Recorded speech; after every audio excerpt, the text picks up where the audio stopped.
Hey, good afternoon, safety specialists. I want to talk to you guys about hearing protection today. It's getting a little late in the day, and I've been running a pretty good program of getting one of these out every day and realizing as it approaches 4 o'clock that I better get on this thing.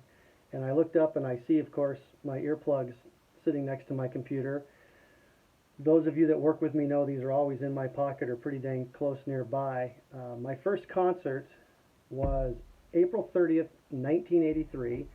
And my dad handed me a pair similar to this and said, put these things in your ear. I'm like, all right, no problem. So my brother and I put these in, went into the show, and partway through I pulled it out to kind of listen like what the big deal was.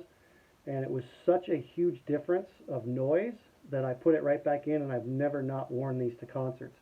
That was, for those of you that want to keep notes, that was Journey and Bryan Adams.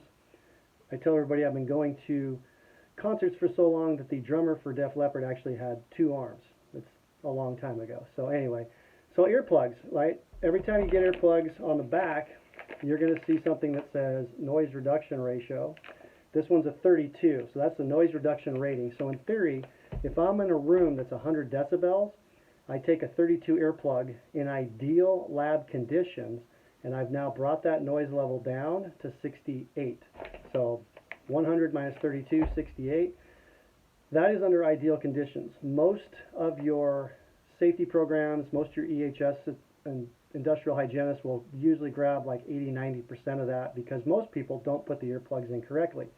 If you have a pair, I would say take this thing out, put it in your ear how you normally do in a classroom setting. Everybody puts them in, and usually nobody puts them in right. You see a lot of this stuff.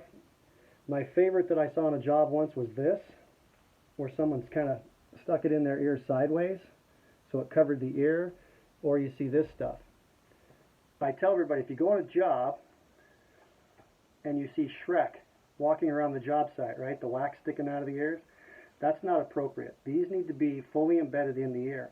Now what scares people is sticking things in their ear. They're afraid it's either going to poke their eardrum or they're going to get hurt. What you want to do to properly use an earplug is roll it in your fingers, and it creates a thinner pattern. So I roll that in, I reach over the top and grab the top of my earlobe and I lift up. That actually straightens the ear canal. So the ear canal has a little bit of a curve in it, so it's a little S curve. And by pulling on the ear, you straighten it out, and now that earplug can go in better. So I put that in until I feel resistance, and then I hold it for about 2 to 7 seconds. Just depends. As you feel it expand, you'll know it's there. And now you can see that earplug, right? No, probably not. It's in there, but you can't see it from the front. So when I walk up to somebody in a hearing environment and I can see their earplugs, I know they're not using them correctly. But if I can't see them, I walk up and if I question, are you wearing your ear protection? And they turn and they show it, then I know they're doing it correctly.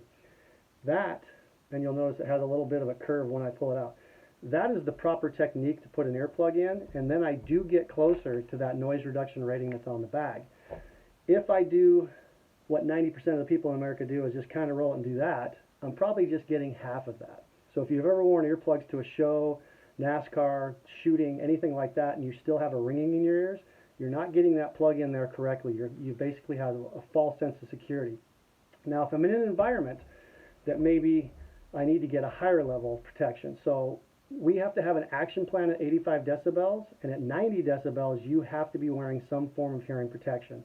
And there's a chart I'll throw on here, but it's from 90, 95 to 100. As you go up in decibels, the time you're allowed goes down. So you could go into a room that's 120 decibels very briefly. You could go in, grab something, get out, and not sustain long-term damage. If you stayed in that environment, you slowly kill what they call cilia hairs, the little hairs inside your ear that you can't see, they're microscopic. You kill those. They die off from the noise, and eventually you just can't feel anything, you can't hear anything. You're the guy that goes, what? Huh? Right? We've all got those people. To this day here, so now I'm 50 years old, I go to different places and I have conversations and say that I can hear very well. Somebody in the back of the room will mumble something and I'll answer their question and they just kind of get this, like, holy crap, he can really hear me. Because I wear these to every single show that I go to.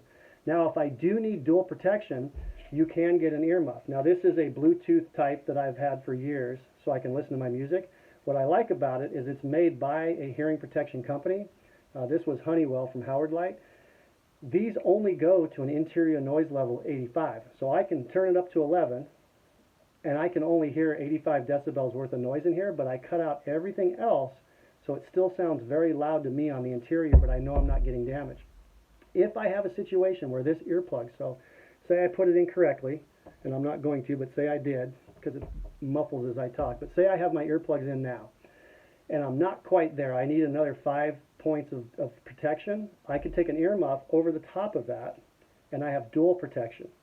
So by combining an earplug with an earmuff, it's dual protection. Now some people would say, well, this earmuff is 20, this is 32, so it must be 52. Again, when you look at the regulations, most of your job specifics, your EHS managers, even OSHA regulators, they'll look at it and say, look, you can take the highest number of the two. So say this is a 32 and this is a 20. I would take the 32 and I could add 5. If this was a 32 and for some reason this thing existed, was called a 40, I could call it a 45. I don't think there is a 40 earmuff out there. Maybe there is, but combined, it's the highest plus 5. So you're not going to get 20 plus 32 and get 52. You're going to get 32 plus 5 is 37. The reason they do that again is not everybody wears this stuff correctly. Even if I get the earplug in correctly, somebody might put their earmuffs on, walk into the environment, maybe put one on so they think they can still hear. You're not going to get as much appropriate hearing protection out of that without ideal lab scenarios. And again, these numbers you see on the back of the packaging, this is ideal lab settings. You take this earplug in Phoenix, Arizona in July when a monsoon storm comes through with 80% humidity and it's 115 degrees out versus I wear it today up in Seattle, Washington where it's 48 degrees and raining.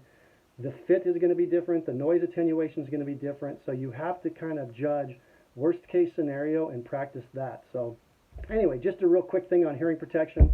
I'm going to include a couple PowerPoints and things, maybe not PowerPoints, but a couple slides I have on total noise reduction, how you reduce it, things of that nature. Any questions, let me know.